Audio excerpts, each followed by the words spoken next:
Hey Zwifters, welcome to another episode of the Zwiftcast, and hello to my usual co-conspirators, the voice of Zwift, Nathan Guerra, yo dude. Hey, how's it going? And the llama himself, Shane Miller. G'day, mate. G'day, Simon. How's things? Good with me, thank you very much. But Nathan, let's get straight to the hot news, the collarbone. For those who don't know, Nathan had a bad crash. So take it from there, Nathan. Tell us what happened and what's happened since. Well, you can actually see the crash on my SciOI live feed. So if you want to actually see, well, from a first-person perspective, I was doing an enduro race. It was a blind run in the Midwest Mountain Bike Championships, and it just a little bit of a slip of a tire and full on downhill, and a tree just in the right place to snap my shoulder. So, well, not my shoulder off, but yeah, pretty much full on shoulder check to a tree at full speed downhill, and I just felt my body kind of go down more than usual on the right side, and I knew right away it was a collarbone, actually. That's what I thought immediately. So, yeah, I broke the collarbone. And how far are you into the healing process? So we are 11 days in and 4 rides on the bike so far, actually. Hey, well done. We're doing really well. We're bouncing back quick.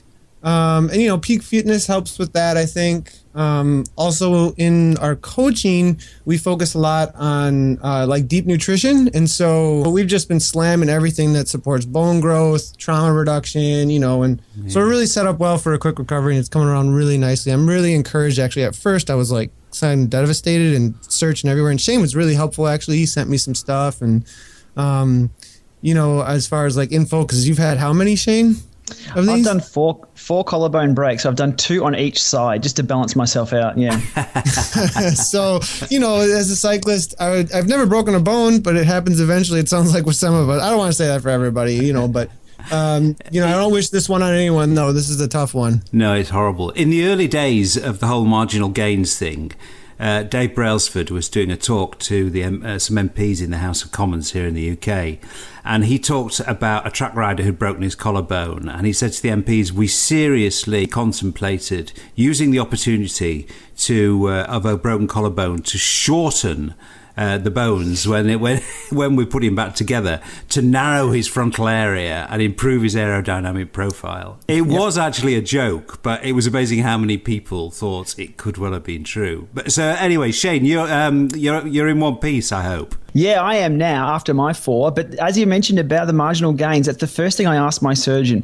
When he was either bolting it or putting a hook plate in or a plate in, I said, well, what can I use to pull my shoulders in? Because one of my key things is the frontal area and being aerodynamic. And that is all about pulling your shoulders straight in. So to me, when you mentioned that, I'm just nodding. That made sense. Absolutely. Yeah. But yeah, if you look at it from a standard person point of view, you're like, that's kind of crazy. But I think Brailsford's punchline on that story was, and that was when we realised we were going too far. For sure.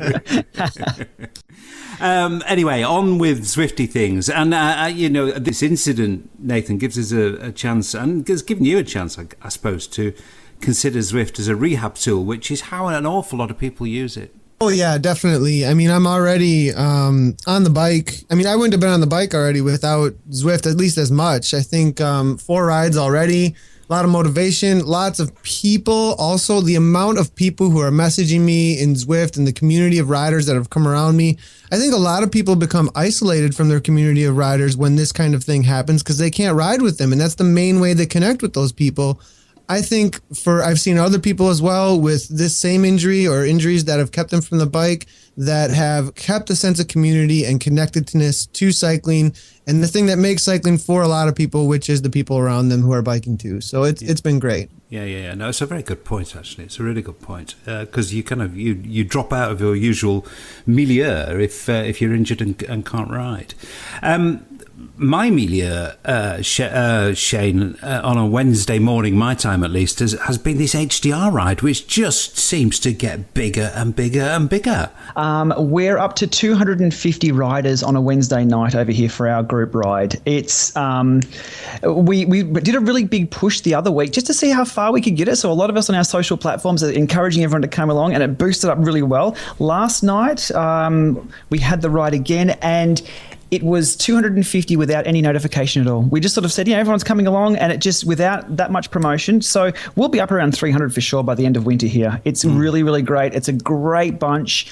Tim Searle, who leads the ride now, has a few lieutenants up the front and then out the back as well. So it's just a fantastic ride. And those last laps, or the last 2 laps now on the London course, are flat out. They are true racing. And a lot of people also roll off the back. I, the other day, said, well, it's an easy day for me. I'll join in for the easier laps and then just swing off and ride with the slower riders at the end. And I had a great time. So absolutely loving it. Yeah, well, I am now going to pronounce it officially, or at least according to the Zwiftcast, as the biggest ride on Zwift, because I don't know any bigger ones. I've not seen any bigger ones. Yep. As you said, Shane, the guy behind it is a guy called Tim Searle. So I thought it was time we caught up with him. So I talked to Tim just after this week's HDR, and this is what he told me about how the ride started. I've always enjoyed fitness and cycling. I love tech and computers, so Zwift is always going to be my sort of thing. One of the best features of Zwift is that you can turn a boring solo indoor training session into a social experience. I think one of the best things about cycling is the social aspect. I found at the time that there wasn't too much of the organised social riding available to me on Zwift, mainly due to Australia's location and time zones. Other Aussies were finding the same thing. So this sort of led to the HDR, the Hump Day ride, being born at sort of 7 o'clock. And Wednesday was a free night at the time, so it suited most people I spoke to. So we started from there. Yeah, and my, how it's grown. What do you think is the big appeal? I just wanted something that was going to appeal to most people, something for everyone. So we have the main ride at a sort of easy, moderate pace on a flatter course that is available to us at the time, but, to try and keep the group together as best we can. And then we have an after party ride. It's a full blast race lap for those that really want to stretch their legs afterwards. So really, we just want to try and have something for everybody. Yeah.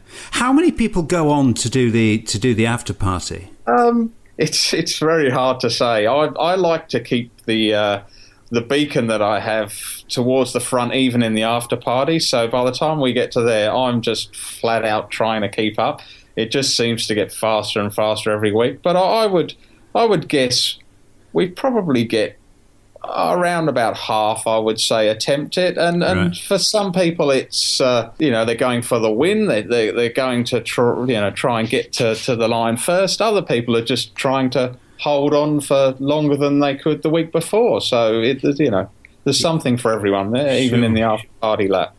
Now, Tim, I'm going to ask you this because I wondered, because I did the after party a couple of weeks ago, and I think I finished in something like the second or the third group, but the main group was away. They were up the road, the fastest group. Do you finish in the fastest group? Yeah, I try to. No, I do most weeks. As I say, I like to try and keep that beacon right to the front for as long as I can. So the people that are in different groups behind generally can, even if they're falling back, they can still sort of see where the front is, how far back they are. It just helps pull them along, I think. But geez, it just gets harder and harder to keep up the front. Yeah.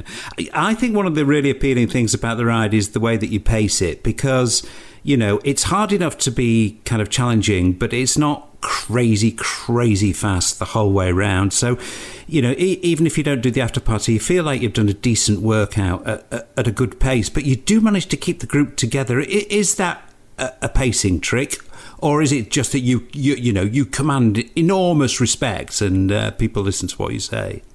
I think it's a bit of a mixture of both. I think it's not an easy thing to do. Certainly the beacon and the event module, having the text in the middle and things like that, and having the ability to talk to people before the ride makes things a lot easier than it used to be. The old days before the event module and the beacon, trying to keep 200 people together was hard work. Yeah.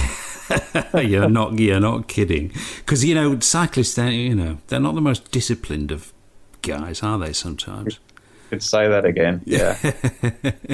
Well, it is an absolutely terrific ride and a roaring success. How big do you think it could get? I mean, was 250 the record? Last night we actually trialled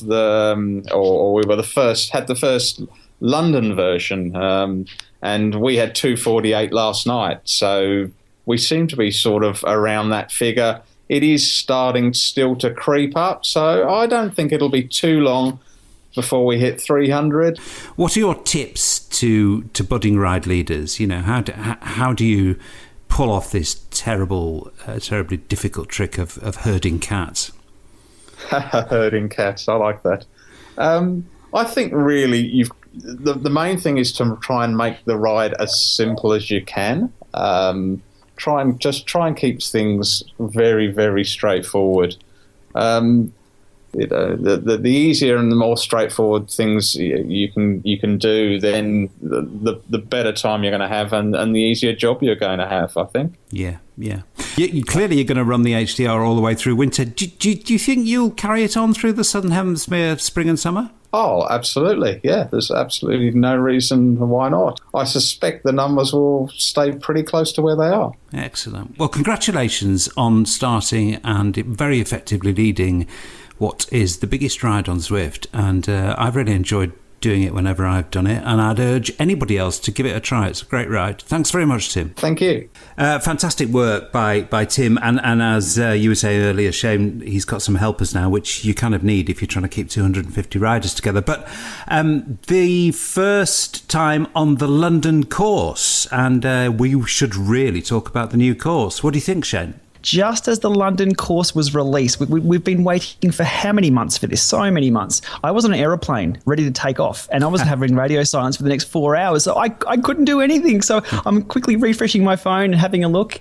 Finally got on the other night. I live streamed the ride around, and it was a great new environment altogether. I was sort of looking more sideways than forward. It was really good. Really enjoy it. There's a lot of phone boxes in London. There's also a lot of bus stops and the rain. Yeah. How about that? We'll get to the rain in a minute. Yeah. Nathan, you think as a race commentator that the London course is a good shape, is a good profile? The changes in the course are always coming at you. You know what I mean? There's some flat sections, there's really steep pitches, there's a longer climb, but it's always changing. And so it really gives everybody's talents a chance to shine, I think. And I've noticed in the first few broadcasts for racing here that it's a little bit more dynamic racing. Somebody might go off the front for a while, and then, a group works together a little bit more. And the splits are not as divisive. They don't happen as decisively. It's like, here's the Watopia climb. It's a 2-minute climb. Those who can climb for 2 minutes at an all-out effort really create a gap, and then that's over. You know what I mean?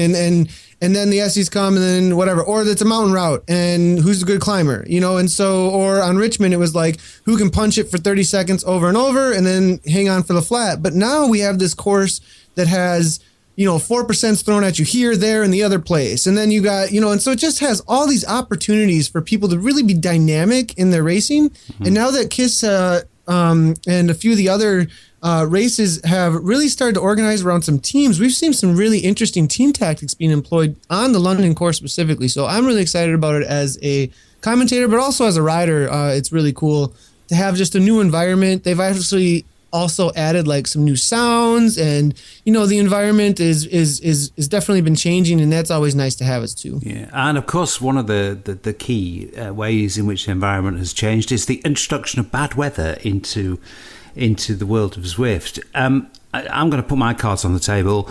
I like the rain. I think it's great. And guess what, guys? To the people who are complaining about it, you don't actually get wet. It's only virtual rain. But I love the rain. What do you think, Shane? Oh, look, I'm not a fan of the nighttime riding on there as well, because a lot of my training is done at night, and I want to escape that and be on a virtual island or somewhere nice and shiny. But the other night I was sitting on the start line, and it was pouring rain inside and outside, and it was very surreal. But the effect of it was really, really great. And when the rain stops, there's still a bit of a sheen off the road, splashing off your tires. So they've done some really good work on this. I like it as well. I was actually really impressed while commentating today, actually, in the KISS race.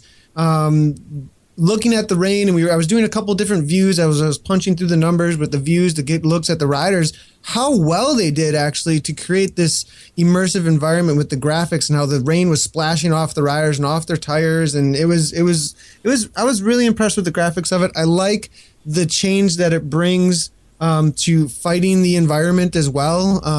Racing is not, and riding in Zwift isn't just against the competitors. Then you do get a little bit more of a feel that like things are coming at you too, and you've got to push through that. So I think it brings a little more real life to it. Well, yeah, and in fact, talking of real life, I mean, John Mayfield was saying in the last Zwiftcast that it's not that big a deal these days to use the accelerometer on a phone, maybe mounted on the handlebars. So imagine that we're in that place already and it's raining and you have to keep a line going around a corner to avoid sliding out and falling over. I mean, that could be done, I would have thought, Shane, fairly easily. My collarbones start twitching at that thought already. But yeah, for sure. There's a lot of technology that I'm sure is going to be unlocked very soon. Yeah. Well, I prodded one of the Zwift execs on that. I was lucky enough to spend some time with Charlie Issendorf, and we were talking about events. But later in the interview, I prodded him on stuff that may happen. So let's hear from Charlie on how he feels the events are going to develop in Zwift over the coming weeks. Welcome to the podcast to Charlie Issendorf, who will be a familiar name to Zwifters because he's the guy who sorts out all the events, amongst many other things at Zwift. So, Charlie, why don't you tell us what those other things are too? Well, thanks for having me, Simon. I appreciate you taking the time to speak with me. So what do I do? Well, my full title is the VP of Events. So I organize virtual events with the help of the community, the races, the group rides that you've probably seen already. And I also help the team at Zwift with real-world events. This can be a combination of trade show booths that Zwift is a part of. Oftentimes our partners will want Zwift in their booths as kind of an activation tool. So I assist with that. And any other kind of real-world demos, etc. So that's what I do in a nutshell. Charlie, just tell us a little bit in a few words about your cycling history. I know you used to race. Yeah, I actually started racing in 1978 when I was 8 years old. My dad had started racing in 1956, and he started dragging me to races when I was 6 years old. But in the U.S., you can't get a license until you're 8 years old. Wow. So as soon as I turned 8, I told my dad, "That's it, I want to race." So I started racing when I was 8 and raced at a pretty high level. I was a Category 1 cyclist in the U.S. I raced with the U.S. national team in the Tour of Chile in South America. I raced with the U.S. national team in the Tour of Greece. So, I was really blessed and fortunate to have a very long career. Well, listen, the event module was launched after much anticipation, and to me, it looks actually to have gone pretty flawlessly. I mean, I think there have been one or two tiny glitches, but it looks to have been a great launch. How's it looked from the Zwift side of the fence? We're very pleased with how events are going so far, and a lot of that has to do with the feedback from the community, and that's always been the way Zwift operates. We put out something that, in our opinion, is good and works well, and then we wait for the community to chime in with any changes, upgrades, or just pure suggestions that they like. But yeah, I mean, all along the goal of events on Zwift was to first off have a corralling area, the ability for people to actually come together at a certain time. So when we launched the corralling area, it allowed people to come together, to warm up together, and even, as you probably have seen, to chat together in a private group. Just for, there may be some Zwifters who haven't joined an event. Just walk us through it. If you were going to join an event, what would you do? Well, the first thing I would do is go to the mobile app. So if you haven't downloaded the Zwift mobile app, that's a good place to start. When you open up the app, you'll see a tab actually for events, and when you click on it, all the events that are coming up will be displayed in your local time, which is really cool. So it's no more time conversions or anything. Yeah. So you'll see the upcoming events, and you can click on it to join. When you actually open up Zwift on your computer, you will already be joined in the event. So you log on, and in the upper right-hand corner, you'll see the event, and you just click on it, and you'll be automatically joined. I'm just gonna stop you there, Charlie, just to be super, super, super clear. So if you join on the app, are you automatically then in the event, or do you still have to join the event when you open Zwift on the PC? You still have to join the event when you open up on the PC. Okay. You're basically, think of it this way: you're registered for the event, but you still have to actually get into the event. Cool. Yeah, that's a good way of thinking. And you'll be prompted to do it, so you can't miss it. It's pretty easy. Yeah. Now, can you join an event after it's started? Unfortunately, no. We've had some requests from people to actually be able to do that. But right now, no. Once an event starts, very similar to the real world. If you miss the event, unfortunately, you showed up late. However, one of the things that we always think about at Zwift is, should Zwift be like the real world? One of the things that would be cool is perhaps if you were able to join an event in progress. So, there's no worse feeling, and I'm sure every serious cyclist has felt this, than showing up to a group ride late. And sometimes it's not your fault. Maybe you got a flat tire on the way there, or maybe you were driving to the event and you got caught in traffic. So, the similar things could happen in the virtual world. You had trouble connecting or logging on, or you were racing home from work and you got caught into a little traffic. So, it's something we're thinking about, but right now, no. There's no way to join an event once it's started. Right, but you've not ruled it out. We haven't ruled it out. We never rule out anything. If the community demands it and wants it, then we'll do our best to get it in if it makes sense. Yeah. Now the app on the mobile app seems to me now to be the kind of go-to place now for finding out about events. Has it got everything on it? Because a lot of people use the Team Up calendar. Is that kind of now overtaken by the mobile app? Well, when we first launched events in Zwift, one of the things I did was to contact all the people from the Team Up calendar to let them know that they can they can be part of events on Zwift now if they choose. So I would say the majority of the events that are on the Team Up calendar are now in Zwift as an official Zwift event.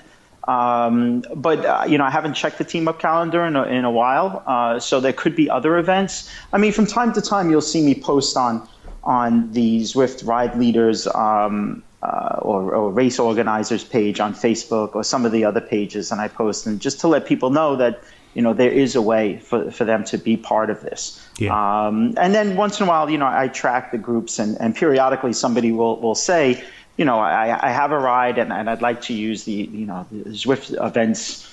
How do I go about doing that? And then I'll chime in and let them know the next steps. Yeah. So it seems to me the app is pretty comprehensive now. Yeah. The majority of the events are on there. But, as we head into the Northern Hemisphere winter, I expect to see a lot more groups, a lot more races. So I think the number of events that are going to be featured is going to, I would say, double. More from Charlie later on in the Zwiftcast. Now, the sharp-eyed amongst Zwifters will have spotted on the new London course that actually the very distinctive shape of the velodrome that was built for the 2012 Olympics can be spotted, which immediately prompts thoughts that Zwift could introduce track racing and velodrome racing. What do we think about that, Shane? I'm all for it. Definitely. I've done a little bit of track work in my day, probably 4 or 5 years ago, doing a pursuit and the kilo efforts, and they're some of the hardest racing I've ever done. They're very short, but they're a really, really good way to measure yourself. Effectively like a hill climb I guess, on Watopia, but you could do it on the flats on a velodrome. I'm all for it. I'd love to see it. Small group racing, or even better, I'd love to finish a race with 1.5 laps of velodrome. I think we all know the race I'm talking about. Yeah. Nathan, harder or easier to commentate on?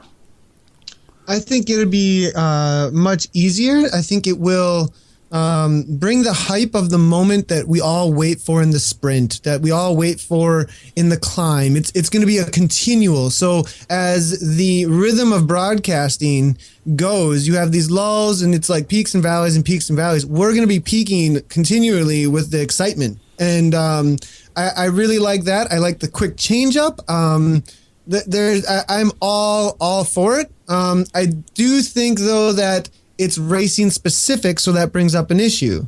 As you're creating an entire feature that seems to be racing specific, or at least event specific, that is fairly competitive as you're just going around in circles. I mean, you could just ride around in circles for fun if you want to, but I think that with that, there's going to be a little more fine tuning, that people are going to be asking for and wanting for, and create more of a drive for that fine tuning. There'd have to be a bit of crowd control as well, wouldn't it? I mean, you couldn't surely have 500 riders in the velodrome all at one time.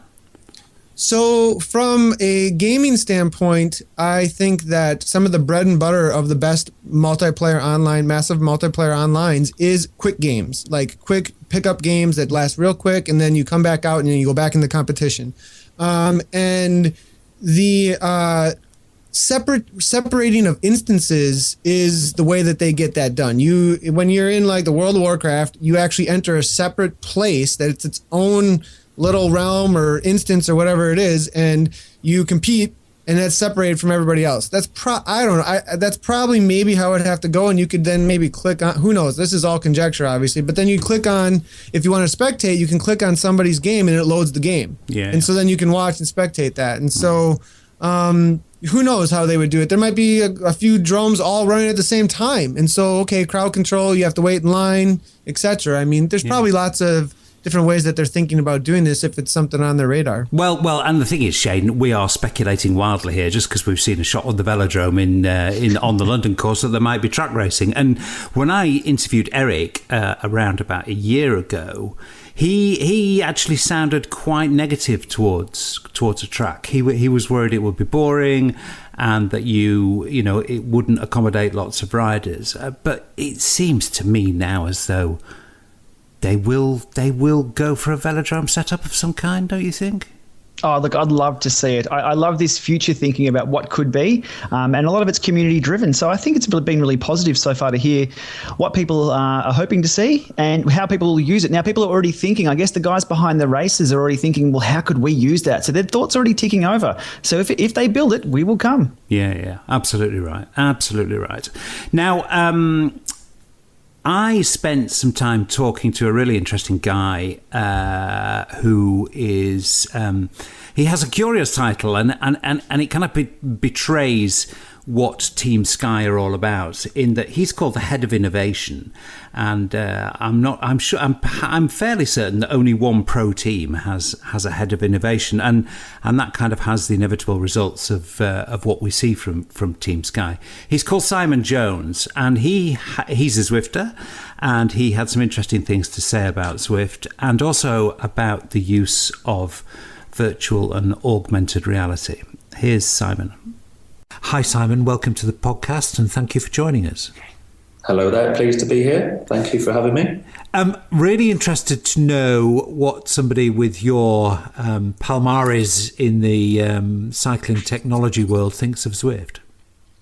Well, I'm a Zwifter, if that's a real word. So it is. No, it is. So I've got limited time to train, and I know that if I train quite hard and do high intensity training, I get sort of bigger gains. And I've got a watt bike, in my cellar, and it just seemed the natural. And I was bored of setting myself training and looking at data. And I think just having that environment around you, time flies by. You can join a group, you can do your own sessions, and I've really once or twice a week for me. It's I actually do look forward to going down and getting on the watt bike, or on the trainer.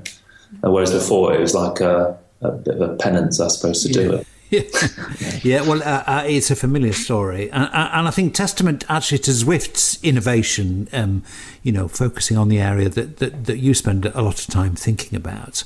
Now, I know there are horrendous commercial sensitivities about questions like these, but do any Team Sky riders use Zwift? I'm not sure if they do, actually. So there might be a couple of secret Zwifters there, but not that I've heard of. Do you think pro riders in general could benefit from the platform? I mean, there are several pro riders on it, and of course there's the famous story about Matty Hayman using it before Paris-Roubaix. Yeah, I think, in that, I think in Matt Hayman's example, I know a very limited amount of that, but, when you're under extreme circumstances as a pro rider and you can't go outdoors and you're faced with doing the same thing, I can see why it is appealing. I mean, given the choice for me, maybe for I can't speak for other people, but if I had the time to go outdoors, I would do that personally, because I find that more invigorating. But I can also see that if you do want to, have that extra stimulation or different stimulation, it does provide a really good alternative. And so maybe in the future you might find pro riders, doing it if they train on their own a lot and they want some different mental engagement and some different structure. Do you think that in the future virtualization or augmented reality or simulation of some kind is going to have a part to play in pro rider and serious amateur training? Augmented reality, I think this is going to be quite big. Imagine, for example, having a cycling simulator where you could practice in an immersive environment descending. Like, we don't practice descending because it's too risky to do it. I think virtual reality won't be big. I think augmented reality will be, because virtual reality, there's too many issues, I think, with the practicalities of that. But the augmented reality, where you can push information in your real settings, you still need some sort of headset for that, which will push images in your field of view. You could use it for any situation, really. So you could use it for things like set plays and team time trials. Because in our sport and in pro cycling, you don't get familiar with courses. Every race, depending on when they publish the course, it's a new route. Some climbs, for example, would be familiar. And I think knowing the course is really important, particularly for pacing, and making sure that you deliver your effort when you need to.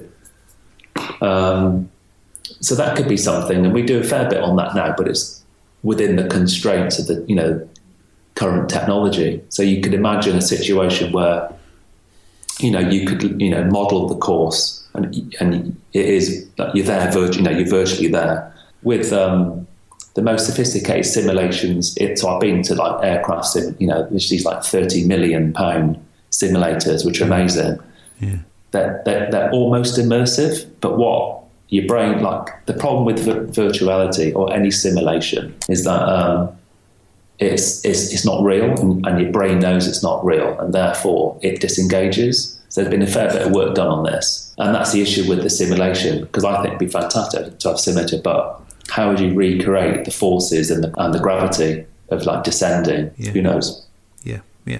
And I've got to ask you this question because I know people will be interested in hearing the answer from someone as well qualified as you. How do you rate the value of indoor training? Very high, actually. It just gives you very good quality, very specific training dose. There's no junk with it, and it's really quantifiable. So as I said, I just said I like to go out on the road, but you need to balance what you do with, training on the road and getting some specific work done. So Very high value for me.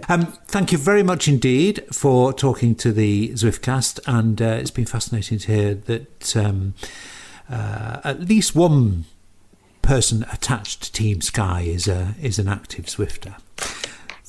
Lovely. Thanks very much indeed, Simon. Okay, thank you.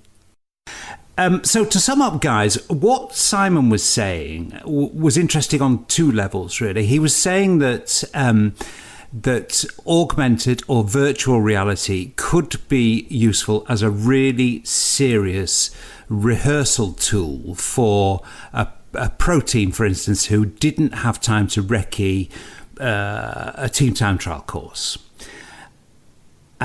He didn't seem to have made that leap to Zwift, and I wonder how big that gap is for a pro team to use something as a serious tool for reconnaissance. I mean, that's not possible on Zwift at the moment, Nathan, because we're limited to certain courses. But you could see a world where that was possible. Yeah, I think so. I mean, looking at something that was, brought up was this idea of spending $30 million on an aircraft simulator in order to create. I mean, militaries all over the world are doing this. I mean, it's obviously simulators can create some sort of an experience in order to get people ready for the real life thing. That's just a reality. We already see that in practice and big money going into it. And so I think that there's a few steps that need to be taken, though. You're going to need immediacy of response. Like, if you want the course to feel like the real course, the trainers are going to have to be responsive a lot quicker. Yeah. And they're also going to have to be synced in some sort of way. So all the trainers from everybody who are training together in their team camp online are, feeling the same thing at the same exact time. That's the first thing that comes to my mind there. The other thing being, how much of the environment are you getting?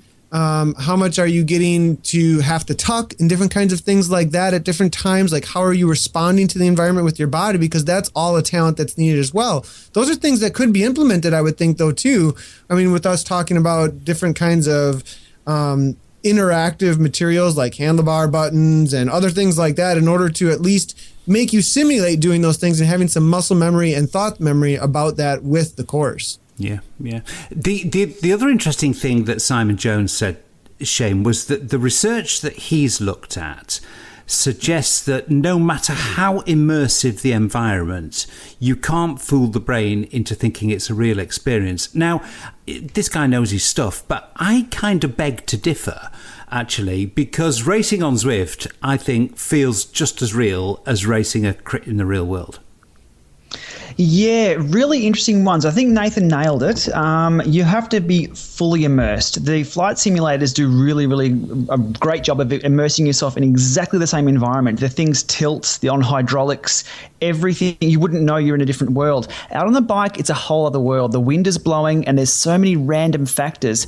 I think it'd be great for things like team time trial formation and time to pull a turn on the front and then swing off. There'd be things like that. But as for familiarization with courses, that'd be very, very tricky. But in the future, let's say 10 years down the track where we've got wind, we've got full headsets with full HD or super HD by then or something like that, I think we're getting very close. But where we're at the moment, I think it'll have to be focused around more of the bunch dynamics rather than the environment. Sort of, the time on the front, who takes the turn, and even position in the bunch as well. I know on the track, they do a lot of work on who pulls the first turn in a track sprint, second and third, and being familiar with that, watching someone pull off to the side and knowing it's your turn to accelerate. So I think there's opportunity to do that at the current position we're at with the technology. But in the future, I can't wait to see what's coming up. Yeah. And we've seen the importance of that, though, Shane, what you just talked about in the pro peloton. And we've seen a well-oiled machine absolutely dominate when it comes to whose turns when,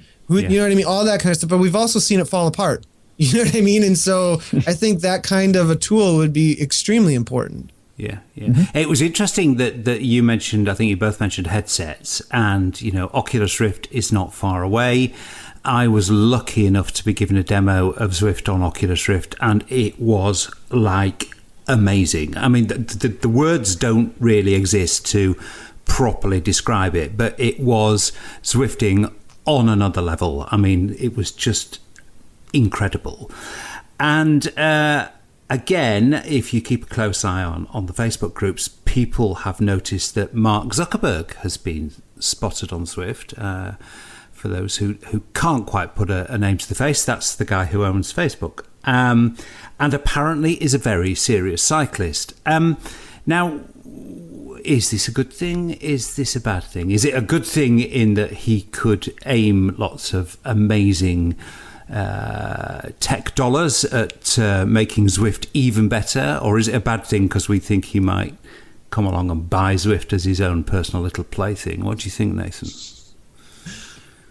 So I think it's a great thing. I think the more tech people we have paying attention to Zwift and liking Zwift, the fact that he's using Zwift is pretty awesome. And I'm not afraid one bit of that. I am interested in more development backing, broader market strokes and scope. If Zwift grows, we see so much more of the things that we're all talking about here. We're sitting here dreaming up awesome things that we can do with Zwift, and the community's asking for all this stuff. And the more backing, the more development, somebody like Zuckerberg get involved, that would be absolutely amazing. And I don't think guys like him got to where they are without some awesome innovation and some good think tanks. So yeah. And the fears that people may express about buying it could just be completely ill-founded. I think Eric said, Shane, that just because Mark Zuckerberg likes hamburgers, he's probably not going to buy McDonald's. That was a brilliant quote from Eric on that one for sure. Now, so much news, so much to talk about. Running on Zwift. Again, people have posted video, and we know it's John Mayfield, the kind of chief creative force behind Zwift. He's made no secret of it, and that looks like the next stage of development for the platform rather than the cycling tool. Nathan, they're presumably going to share the same world as us cyclists. Yeah, I was looking at that today, and at first I didn't know what to think about it, and then I got really hopeful about all the new people that would be introduced to the world of Zwift, the new training tool for people. I mean, that I think for me, running on a treadmill, oh my goodness. Yeah. Well, running full stop. I used to run. I enjoyed running prior to being a full time cyclist, but having that environment, I think it'd be great for the triathletes. That's somebody I think of right away that they can, if they're need to ride at night and then go jump to the run outside. Well, instead they can just have it right there and jump right into the same space. There's all these cool developments they can do on the software and on the recording end of what you have in game for how many miles you've racked up. Well, now we can't do swimming, but I don't know, you can start doing duathlons and who knows what. I mean, it really opens up a lot of really cool options, and we're all this term that I'm starting to use, this active gaming. There's this with augmented reality and VR. I think Pokemon active gaming, Pokemon Go. I mean, I did a Pokemon Go stream the other day. 35,000 people came through in 24 hours. It was huge. Wow. Like, it went absolutely nuts in the Twitch channel. And I think that active gaming, I think we're just on the ground floor. And I think things like bringing in running to Zwift. And I think we're just going to keep on seeing stuff like this. And I'm super excited about it. I'm actually doing searches on augmented reality like every other day. Like, what's the next thing? I want to find the next thing. Like, how can I get involved with whatever's coming next, kind of a thing. Yeah. I don't want cars, but I could live with runners on Zwift. Shane, how about you? Yeah, for sure. I'd love to see it. The first shot we saw was John Mayfield posting on Strava. He put out a screenshot, and I went wild at that. I'm like, and I had the same thoughts as Nathan. Where's this going to go? What's this going to take? It looked pretty polished straight away. Yeah. And then some people spotted, they unlocked it last night, and there was actually a runner on the London course, and people were putting videos up on the Zwift Oz group, and it was hilarious. The response from that was, I think it was really, really positive, which was good to see. There's a lot of, cyclists versus triathletes, but for me, I say bring them all together, and we can have a great time on this virtual world. Yeah. Well, I mean, the other good thing, I think, for us early supporters of Zwift, and current supporters of Zwift is that runners would bring more revenue to the platform, which means more development and more financial security. So, yeah, I'm all for it. I personally, I detest and loathe running, but I've got no beef against runners. They're nearly always injured the whole time anyway, so they're not going to get in our way too much, are they? Anyway, as I had Charlie Isendorf, the Zwift exec, on the line, I thought I'd better ask him to see if he could tell me and the Zwiftcast listeners a little bit more about the Running Man, and here's what he said. I was looking around Facebook today and I saw John Mayfield's avatar running around the London course. Charlie, what's that all about? It's something we're testing. Right. What we always said was that Zwift, while it's definitely catering to cycling, we want Zwift to be a fitness platform, and we want to make all sports that could possibly use Zwift be included. So we're testing running right now, and. It's a little bit of an unknown for us. We come from serious cycling backgrounds. Some of us have run. John has, done some running because he was a triathlete, so he probably knows a heck of a lot more than I do about running. It's something we're testing right now. We don't know when it would launch. Probably be in beta for a while, but. What we always do at Zwift is we take our time with things. Yeah. So we'll probably put it out there and see what people think. Well, it's interesting to see things moving forward continuously, because I know you're a small team, but to see constant development is encouraging, even though you'll never ever get me running anywhere. Now, any new things upcoming as the Northern Hemisphere winter gets nearer and nearer that you can tease us about? Well, I think the events platform is going to get bigger and better. Let's just put it that way. There are some things that we're working on. In the meantime, we're going to see a lot more events coming up. Give us a hint. Give us a hint, Charlie, about what you're working on. I think that it's hard. We don't like to say too much, but I think we're just going to keep doing more of what you're already seeing. There's going to be new features added to events over time. One of the things that we've been asked for, but we haven't done yet, is asking for results from events. We definitely don't want to say that these are races right now, but people have asked if they could see how they scored or what their finishing time was. So, that's one thing that we've been playing around with a little bit. But I think that what we want to do is we want to keep making the rides better and better in terms of the rider leader beacons and what we can do in terms of perhaps messaging rides better. One of the things that we introduced on the Aussie HDR ride the other day was, if anybody tuned in, they heard Tim, who's the ride leader of that ride, give some race announcements via audio. Yeah. Which was very, very interesting for us. And one of the things that we wanted to do with that, and it was a bit of an experiment, was that sometimes we just assume that everybody knows what the pace is.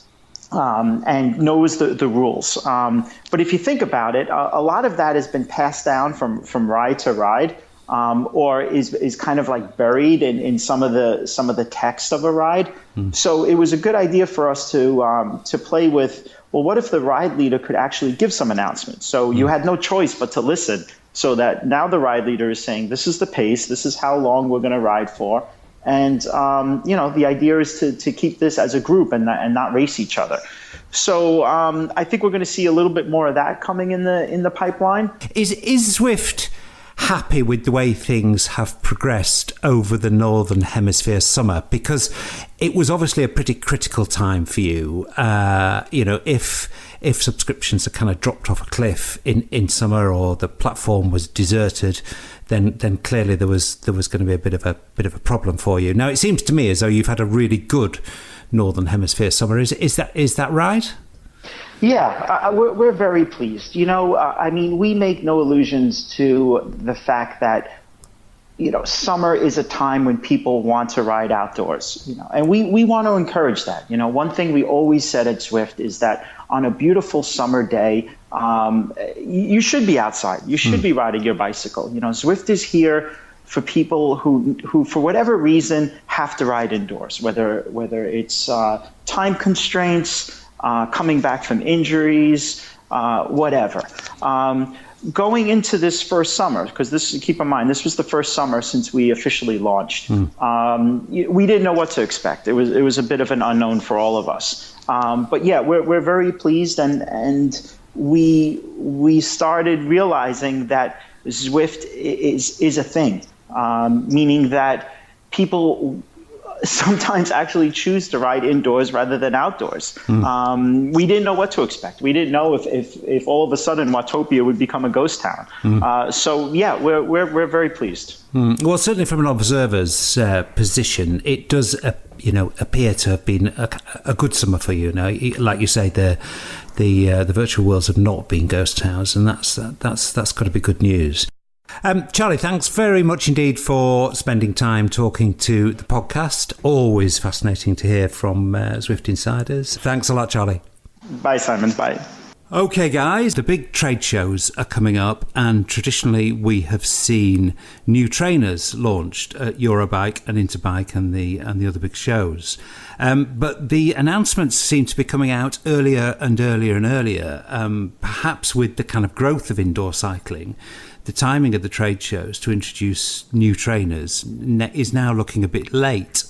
And I don't think many of us know hardly anything about it, but Tax have just taken us a little bit by surprise with something called the Tax Flow, which looks like their kicker killer, I think, Shane. It does. Actually, I'll correct you on that. Tax Flux. We haven't heard anything. Sorry. We haven't heard anything official. What we've seen is somebody commented on DC Rainmaker. He's a regular commentator, Bruce L, I think his name he goes under.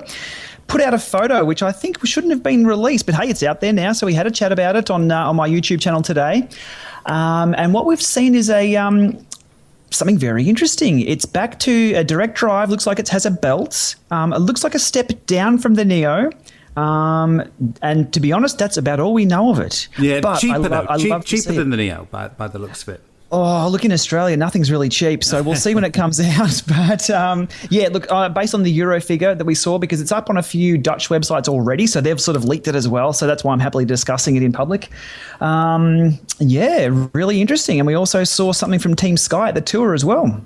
Yes, the Kicker 2, which, to be honest, I was a bit underwhelmed about. But, that was on the basis of kind of, paparazzi shots of the Kicker 2. We know no detail whatever, do we? And you'd expect them to do something quite big and new in the Kicker 2, maybe with the noise?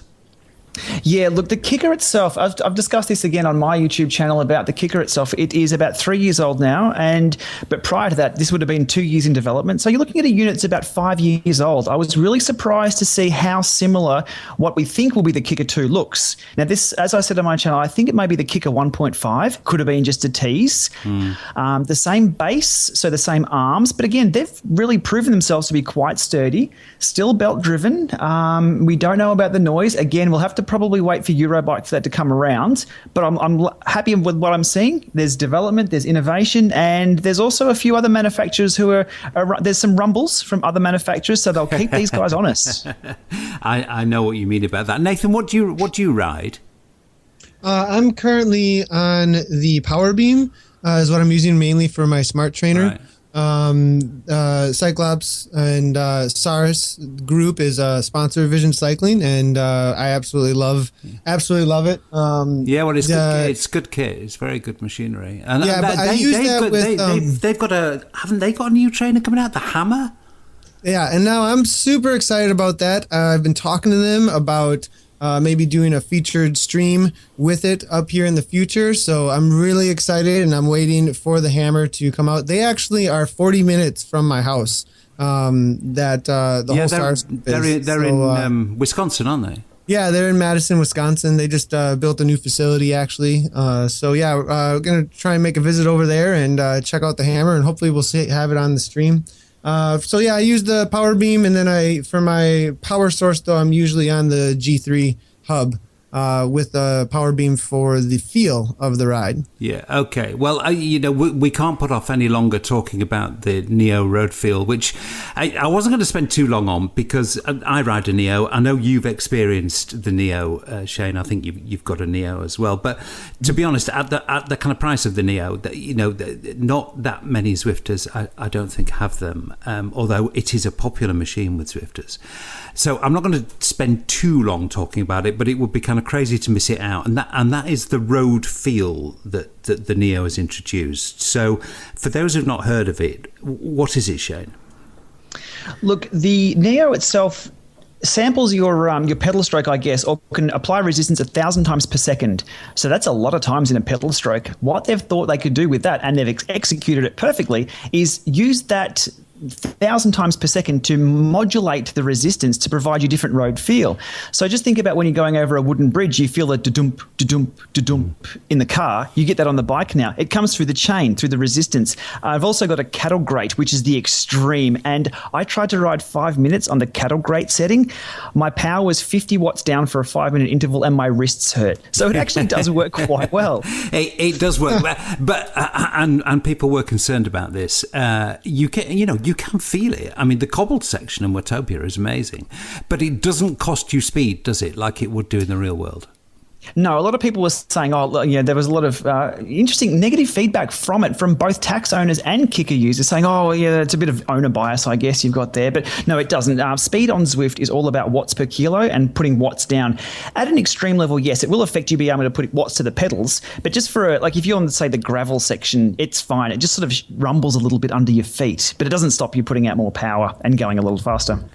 It's fine. Yeah. I mean, my take on it is it's an extremely well-executed novelty that adds slightly to the richness of the experience. But certainly DC Rainmaker, who's an otherwise very sensible sort of chap, called it a kind of life-changing, paradox-shifting game changer, which I thought was a bit over the top, really. Look, I liked it. I actually missed it on the London course. When I rode around the London course and I jumped on the floorboards, the ply boards they've put on the train track, I expected that feeling, and I sort of missed it when it wasn't there. So I become accustomed to it really, really quickly. Yeah. And we shouldn't spend too much longer on trainers, but Zwifters do care, and they care deeply about their trainers. Really interesting results that somebody had spent obviously a serious amount of time looking at the power output of an elite turbo Mewin trainer compared to some other well-known trainers, which are known to be reasonably accurate and reliable. And that was a terrible result for the elite Mewin. I mean, it was like misreporting by 80, 90, 100 watts. I mean, it was just completely off the scale. That makes races a nonsense, doesn't it, Nathan? So I think there was I think it was 80 to 90 watts difference, and that's about 3 categories at least. So it's the difference between a Cat 3 and a high level professional. If you're looking at the Zwift races, and I know for sure that the race organizers are taking steps. Actually, we've been in communication, and as a broadcaster as well as a team manager within Zwift, there's been a lot of communication actually going on, not only publicly on the Facebook groups, but also behind the scenes in order to best handle these situations as classy as possible. And it's been handled very well, it seems like to me. I know for sure there's this question of handicaps being out there, and I know for sure that some actually have been implemented here and there with a few different riders, just because some back-end tests were done. They said, hey, how about we try out a real power meter and see how your tests go, etc. And then they say, well, here's the difference. Let's make up the difference, etc. So I know that that's happening. And this is, there's nothing new here. To me, there's nothing new whatsoever. I said this on a broadcast today. On day 1 of Zwift, I was like, I'm an awesome pro, beating everybody. Here I go, rah, rah. On day 2, a 14-year-old on the East Coast was whooping on me. And I was like, what is going on here? I'm horrible at cycling. And then on day 3, I realized what Z-Power was. And I was like, oh, okay. And from that day forward, I started investing thought and my experience into incremental gains in the community. And I think that is more of what we're seeing with this test that was released, that it's another incremental gain that we can make. And that's how we're going to get closer and closer to trusting Zwift with verifiable racing. And so when Zwift first launched, and this is just a quick little thing here, that was the big wow moment, is that we could trust something to represent us in the game. There's a certain amount of trust we're already giving it. Even if our power to us is all that really matters here, that my Z power or whatever it is, it's specific to me, but it's that it's representing me some way in the game, and that we're incrementally increasing that trust between all of us in Zwift. And I think with how fast tech goes nowadays, tech advances exponentially, and I think that we're just going to keep seeing these advances as we all give optimistic and positive feedback to work toward a trusted environment for us to ride in and compete in with each other. Yeah. Shane, when a manufacturer sees this, and I'm sure they do see these kinds of things, because I'm sure owners would draw it to their attention. What can they do? Look, it's a really tough one. I've got a big post coming up about power meters and accuracy, and how most people nowadays are having multiple power meters. If you've got one power meter or one power source, that's effectively correct. That's all you really need. Now you've got 2 or 3, you've got to line them up. And a lot of manufacturers aren't able to cope with, please, this one's reading high, one's reading low. How do we do that? There's only very few you can actually calibrate yourself and get correct.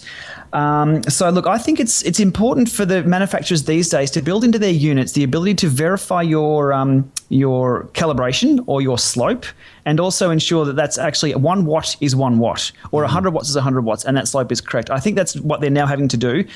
There's a lot of power meters out there that once they're set from the factory, you can't change them. So I think it's up to the manufacturers to really step up their game. I've finally sourced a kicker calibration kit from Wahoo, which I've been using on a few kickers that I know have been out that are bringing them back into line. I do my own quarks to make sure they're verified and certified correct. So I think it's over to the manufacturers just to make sure that now we're using these things across the board in a social environment, and things like Zwift, which is a competitive environment, that they're all reading correctly. Yeah. And of course, Zwift increases the pressure on the manufacturers because, in the past they've always said, they haven't always said this, but they kind of mean it. It doesn't matter about reliability as long as we've got consistency. Well, that really is no longer true, to be honest, if you are comparing yourself against other cyclists all over the world, particularly in a racing environment. Suddenly, consistency it remains important, but reliability becomes much, much, much more important. Yep, for sure.